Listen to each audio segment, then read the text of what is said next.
those of you who have never been to BlerDCon before, never planned to come to BlerDCon, have never supported BlerDCon, have taken every opportunity for every misstep or half step or controversy to voice your opinion on how much you hate BlerDCon, please continue to boycott BlerDCon. We're doing fine without you. We are. We're doing great without you, actually. And if you decide to stay away, if you decide never to support, if you decide to never show up, that is also fine. Now, I don't know most of you. Most of you would never talk to me face to face. Fine. You may be great people, but your patronage has not, or lack of patronage has not hurt the convention. And if you're going to organize a boycott, have at it. That's okay.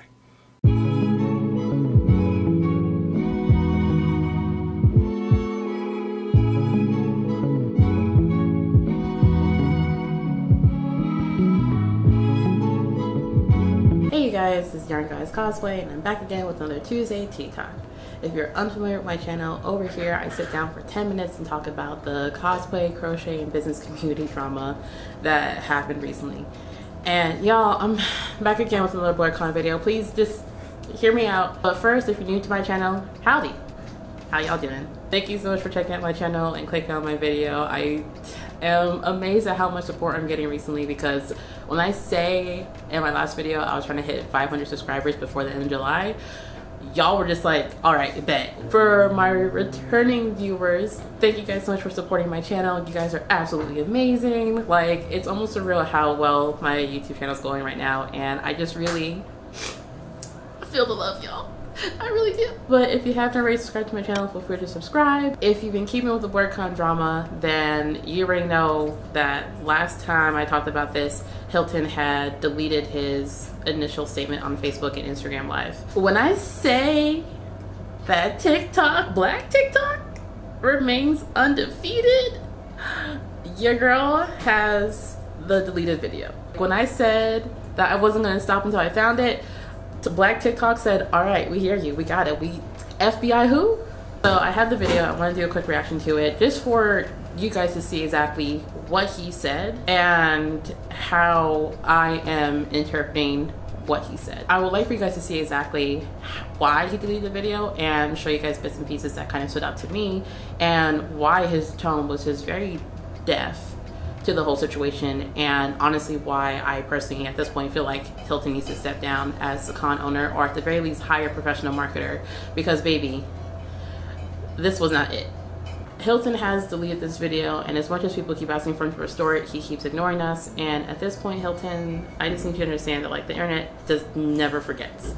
So today I'm going to show you guys exactly what he said, how he addressed the whole situation, and why, I don't know, it came to his mind to potentially delete this. So first, he addresses that, you know, having a white woman win the BlerDCon cosplay contest, he's not legally able to reject someone based upon their race to either enter his space, because he's just a convention. As much as he promotes his con to be a blerd convention, a black nerd convention, you know, he can't legally discriminate against people to not enter his space, which is true. He gets that much. I understand all the points of view. I do. I really understand the concern that people have looking at an issue on its face, like having a white cosplay contest winner at a black nerd convention. You know, for most people it may seem antithetical to have that happen, but we have to abide by rules, you know, laws. You know, we are an open space. You're not members of a private organization. You know, we do not charge monthly dues. You know, we do not vet people and turn people away like a college or university or, you know, some secret society. You know, this is a convention that people are allowed to come in, pay, and participate to the fullest extent of their interest. And anything above that or outside of that is subject to, you know, suit by law and other things. So we have to abide by those. But when it comes to things like the cosplay contest, where individuals can enter, and then once they enter into the contest, they are to be judged solely on the merit and the method and the means based on the rules of the cosplay contest. You know, that is what the judges are there to do. And each year we go to great lengths to try to get the most respected and accomplished, and people whose credentials in sewing or armor making or performance, crafting, creativity, stage presence, experience, etc., to be the judges for the cosplay contest, so that when there is a controversial decision, and this is not the first one, then people will be able to say, well, okay, this person's been doing this for 30 years, or this person's been doing this for 20 years, and therefore, their take on the craft itself is not something that we really should go into questioning. He addresses the fact that, this isn't the first time that a white woman has won the BlerDCon cosplay contest. And I find it kind of interesting how he starts off his statement with saying that the convention is meant to highlight Black cosplayers and our contribution to, the nerd culture. And yet for some reason, when it comes to the cosplay contest, those highlights just go out the door. And it's just really contradicting. And what exactly is your convention for? Are you here to support Black nerds? Or are you here just to showcase cosplayers? And if they happen to be Black, cool. A shift in the crowd of attendees, geographically and age-wise, etc., because of our COVID rules. And that's a whole other discussion that we've been through. But, there's not that many of us, comparatively speaking, who have been fully vaccinated, and there were some people who didn't attend, and some, because of the vaccination rules. Now that changes the dynamic of who's in the building and who may sign up for this, or who may submit panels, or who may volunteer, etc. It trickles down all the way through the board. But once it is done, once the cosplay contest happens, once the judges render their decisions, I, as the con chair, support my judges. So he mentions COVID, and I find this topic to be interesting because COVID, as much as it has affected how conventions can run, and BlerDCon did go out of their way to have a vaccine policy where you were not allowed to attend if you weren't fully vaccinated, he doesn't quite address the fact that COVID has disproportionately affected Black and brown communities. And that, I feel like, needs to be addressed, because as much as people are saying, oh, Black people didn't show up, Black people didn't show out this year, Black people got hit the hardest. We're still getting hit with the effects of COVID, unemployment benefits being removed, debt, homelessness, all different kinds of stuff. Cosplaying, at least in my experience, has always been a luxury. It has always been a hobby to get into, but it does require time, money, and also, to a certain degree, mental health. So I just find it kind of backhanded to say, this year's demographic and everything changed because of our COVID policy. No, this year's demographic changed because COVID, period. It wasn't just because of your vaccine mandate. People still can't afford to go to conventions. And for you to act like we didn't go to your con because of your vaccine mandate, sure, that's a factor. But also, a lot of us still can't afford to do anything but to survive right now. With the judges, I like to point out that he released his video right after Dax and Ronnie were just all up and down in the comments. If you didn't see my last video, go check that out. And he supports his judge's decision. Now, mind you, this is also just before the winner, the white woman, announced that she's stepping down. So you're telling me that as much as you're trying to showcase and highlight Black nerd contributions to nerd culture and the community, you were okay with your judges picking a white woman. You were okay with your judges' decisions in the end, how they were acting, and if it wasn't for the white woman stepping down, you would have kept her as your first place winner representing a Black nerd con. I can see why you deleted this. I booked them to come to this convention to put an integral event together and make sure that the best contestants would win.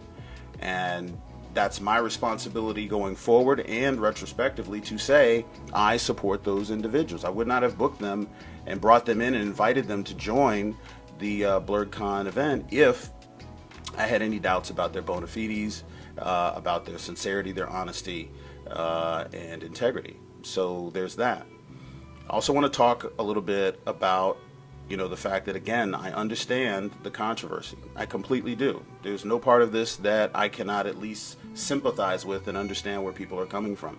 But there's a way to express your opinion, and then there's a way to not express your opinion. Bullying is one of the ways that you do not express your opinion.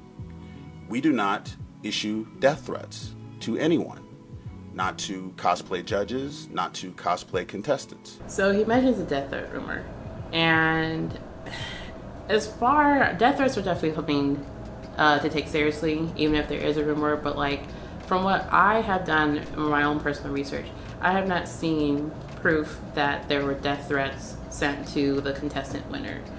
I just find it kind of weird how he kind of took the rumor and the allegations and kind of spread it across the board, because the judges also didn't announce that they were getting death threats for their decision.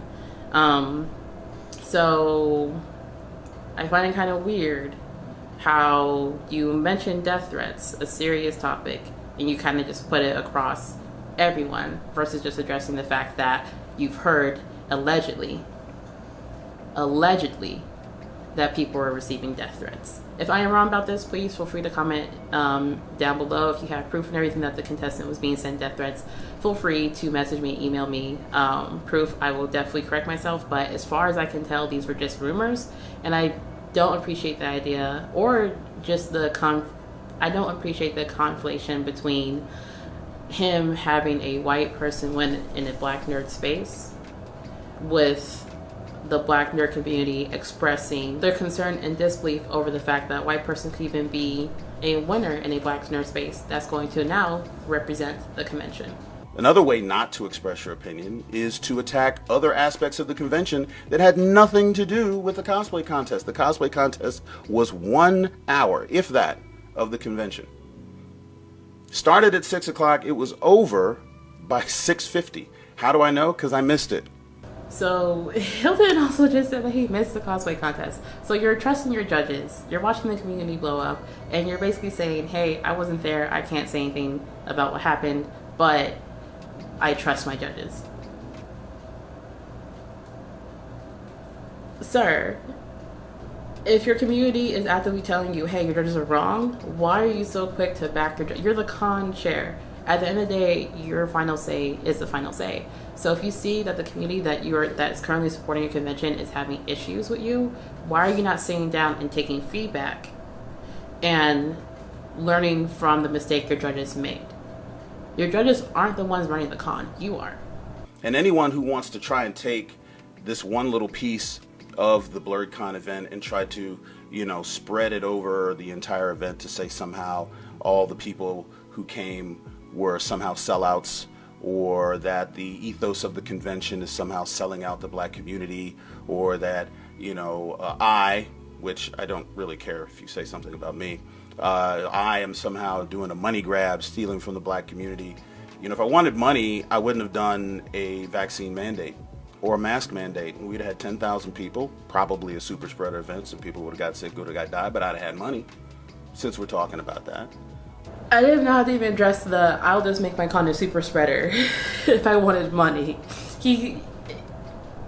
It's the patting yourself on your own ass for me. I would love to have seen some of the cosplays that I saw walking around enter the contest, but they did not. And there's nothing that we can do about that. There's something you can do about it. You can tell your favorite cosplayer, your favorite crafter, sewer, armor maker to get to BlerDCon 2022 and crowd out everybody and make sure there are a full array of black cosplayers out there to choose from. So one thing that the judges have mentioned is the fact that they didn't have a whole lot of black cosplayers show up and show out for the cosplay contest. And one of the things that did happen was the cosplayers who did show up and show out did not look as good as the woman that they picked to be the winner. And Hilton basically is doubling down and reiterating the same facts and basically saying that it's our own damn fault that a white woman won the cosplay contest at a black nerd convention because we didn't come out and show out. And that if we want him to not have to have his judges pick a white woman again, we should just attend BlerDCon 2022, right? Yeah, we should just fix the problem our damn selves. Anybody trying to besmirch the integrity or the sincerity of the people who are in the process. And I definitely do not want to see or even hear that you are contacting directly this young woman who won the cosplay contest with death threats and harassment and bullying. You definitely don't want to hear about that. That does not make you cool. does not make you powerful. If you're a blerd or a nerd, you know what it's like to be bullied. You know what it's like to have, somebody attack you over social media. Some people think that's not a real attack if it's not happening face to face, but that's not true, right?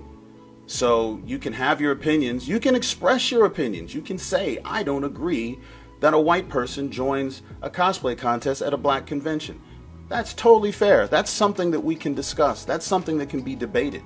I just find it interesting how he mentions the alleged death threats again. No proof, mind you. I'm not sure if he has proof or he's something that I don't have. I have his video, that's about it. Has he talked to the winner? I'm not sure at this point. This video came out before the winner announced that she was stepping down. He is gaslighting the community and basically telling us that if we have an opinion about a white person participating, which is not our beef. Our beef wasn't with her participation. Sure, should she have been in the cosplay contest? I mean, if you enter a cosplay contest, your chances of winning are never zero. He's watering down our concerns and our opinions about how the convention is being run and the winner, and conflating it with just, okay, you guys are just upset, we could talk about it, but she's going to stay in first place. Which is, again, not true, because little did he know she was going to step down and we were going to have a black woman to replace her. Those of you who have never been to BlerDCon before, never planned to come to BlerDCon, have never supported BlerDCon, have taken every opportunity for every misstep or half step or controversy to voice your opinion on how much you hate BlerDCon, please continue to boycott BlerDCon. We're doing fine without you. We are. We're doing great without you, actually. And if you decide to stay away, if you decide never to support, if you decide to never show up, that is also fine. Now, I don't know most of you. Most of you would never talk to me face to face. Fine. You may be great people, but your patronage has not, or lack of patronage has not hurt the convention. And if you're going to organize a boycott, have at it. That's okay. I cannot support BlerDCon, at all at this point. He mentioned if you want to do a boycott, have at it. If you are and you continue to do so with or without us, he's doing fine.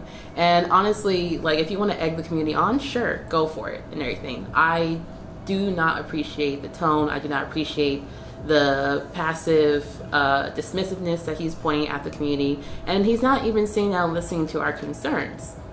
We just said, hey, why is there a white woman whose first place prize is to represent the con at AwesomeCon next year, is to come back as a guest next year, and to come back as a cosplay judge for the next year? And I don't know, how do you guys feel about BlerDCon now that you've seen Hilton? If you've seen the original video, you've seen him delete it, you see his resurfacing, you see his tone, you see him just very much being like, I don't really care if you guys do whatever, we're doing just fine without you. How do you feel about BlerDCon now? I'm not going to call for a boycott because at this point Hilton's already expressed that he does not care what we do or we don't do, but I will definitely implore everyone to really just consider who you're supporting when it comes to your black nerd spaces. In my last video I mentioned 3 other conventions you guys could go to. I definitely would love to see Hilton actually take accountability for his actions and his words versus just dirty deleting and then acting like everything's fine. Ask him when he goes live on August 4th, what did he mean when he said everything here? But if you haven't already subscribed, feel free to subscribe to my channel, and I'll catch you guys on next Tuesday Tea Talk.